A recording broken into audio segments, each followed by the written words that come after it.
bilang mga kabataan na nagdiriwang ngayon ng papasalamat, sana yung masasalamat natin sa nakaraang mga activities na nagawa nyo, no, at napakaganda siguro, ngayon sana nandun din sa atin yung hangal na ngayon, 2025, masigit pa natin gagawin.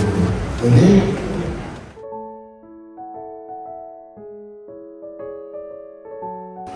Manalala mo ba, Viva 2018? Ikaw yung nagsulat sa akin sa For the Youth Camp na sabi ko sa iyo ayaw ko.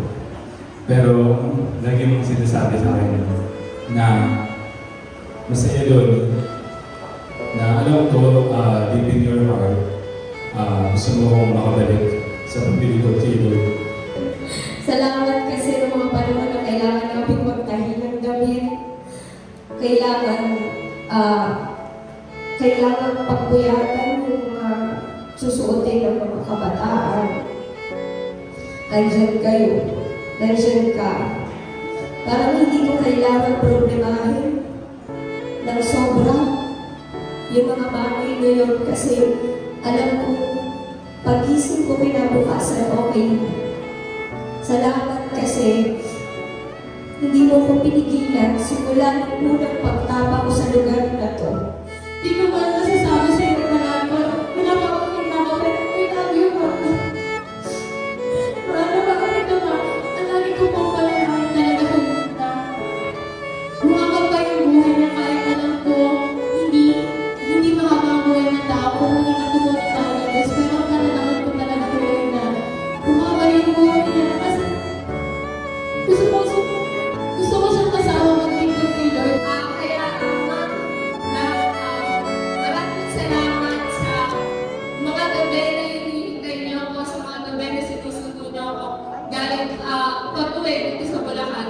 Maraming salamat sa patuloy na pagsuporta sa akin. Salamat sa mga pagkakaroon na kahit makulit ako, kasi wala ko talaga akong bata. Feel ko ako dinidisrespect kaya Carlo kanino. Pero sobrang nagpapasalamat ako sa Panginoon dahil niloob niya na kayo yung maging magulang ko, na kayo yung maging supportive sa lahat ng mga ginagawa ko lalatingin sa paglilingkod sa Kanya. Kaya hindi ako bukal pagdating sa ganito. Kaya ni Ate Leslie na hindi rin ako showing. Pero lubos ako nagpapasalamat sa Panginoon dahil kayo yung magulang na itinagkaloob niya sa akin. Maraming salamat kasi ginapit mo kami dito ngayon. Bago mo kami iwan dito ngayon sa mundong bago, inanda mo kami yung bawat isa. Si Kuya, si Daddy. At one time, nasundo niya kami dyan sa ginabi kami doon.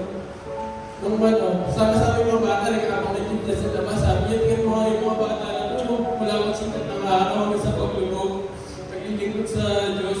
Paano hindi matutuwa si Lord na nakikita niya na yung mga bata na yun, ipasok pa kinabukasan na napakaaga, pero pinihilig paglingkod kay Lord na kunin ko. Iyalan yung pagod nila. Magbiyahin pa yung mga ngayon na lalayo. Sabi niya, pagpapalahin yung mga ngayon. Sabi yung lagi, pagpapalahin yung mga ngayon.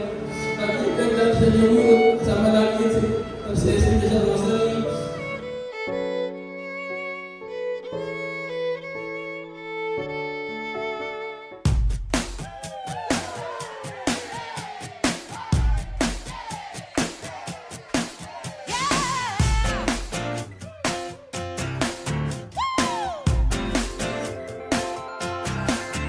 There's a light that shines with hope and grace, fills the sky